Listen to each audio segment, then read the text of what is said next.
All right, welcome everybody. In this video, we are going to begin a new module that deals with spatial data, how we can data wrangle and visualize spatial data. Right now, we're looking at a static HTML version of the module, since we're just doing an introduction and not running any code in this video. Once we start interacting and running code and experimenting with simple features, we're going to be working with a Quarto interactive document in Posit Cloud. So I have links to both this static HTML and the materials in Posit Cloud that you can open up and edit on your own. So you can look for those links in all of the videos in this playlist. Okay, so spatial data, this can take on different forms, but for a data scientist, most often that means we're working with points where measurements are being made at specific locations or regions. And simple features is a set of common standards that are used to represent spatial data. And because this is a common set of standards for storing information related to spatial data, they are becoming more and more popular. Simple features are because it's a common set of standards that are used across different forms of software. So it's a really nice way when you're collaborating with people that are from other disciplines that might use other software besides R, that you can still share the same data set between people working in different software. And simple features are comprised of two different things: a geometry object.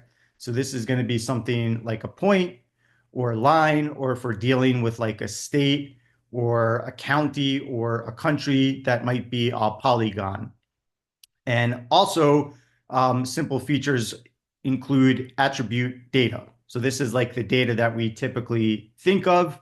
So you can imagine that there is some measurement that's being made at different points in your geometric object. So we might have a polygon, which is like a state, and then at each point in the state or at each region in the state, that might be a county, we can record how many new cases there were of a disease. And then we can create some heat map on that is placed on top of this geometric object that is somehow conveying some sort of measurement like temperature or new cases.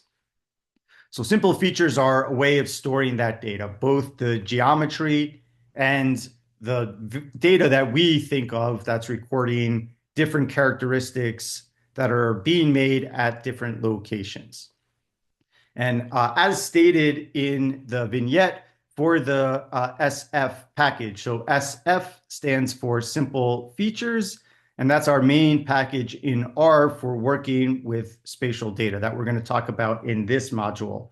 There are some other packages that you can use, but we'll see why the SF package might be a particularly nice one.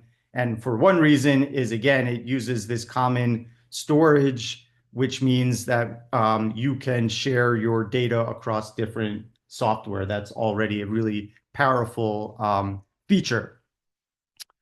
Okay, so when we're working with the geometry, the geometric object, that's kind of the first piece of the puzzle, and then we can think about attributes or data on top of that. Our main starting point is going to be points. And a point can be a 2, a 3, or a 4-dimensional object. And most of the time, or almost always, when I'm working with spatial data, I'm working with 2-dimensional points that have an X and a Y coordinate. They might have a longitude and a latitude, or easting and a northing, but we're describing our position in terms of two coordinates, X and Y, and it's giving us a position on a plane, and we call these XY points. A 3-dimensional point can be probably what your first instinct is telling you, which is this could be we add on a Z coordinate, since if you've done any work in like multivariable calculus, you're probably used to thinking about an X, a Y, and then a Z giving our height or our altitude. And that's certainly one way that we could think about three-dimensional points. We have the same two XY coordinates, and we just add a third coordinate, which is a Z coordinate, which is giving us a spatial location in terms of altitude. And that would be called an XYZ point.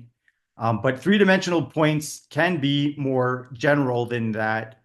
We could have a coordinate M, which is being included along with the XY description, and that M stands for measure, and this just means that we're attaching some other measure like time or measurement error or something like this into our XY coordinate.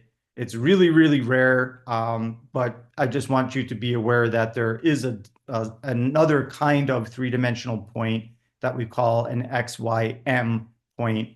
And then if we combine our XYZ location along with this extra dimension for M, which is maybe often time, but it can be other things, then we have a four-dimensional point. But for our discussion in this module, we're really going to just focus on two-dimensional points, X, Y points. Okay, so in the next video, we'll continue with this intro and just talk about some of the packages that we're going to use, and then we can jump over into Quarto and start experimenting with this package. Okay, thanks everybody.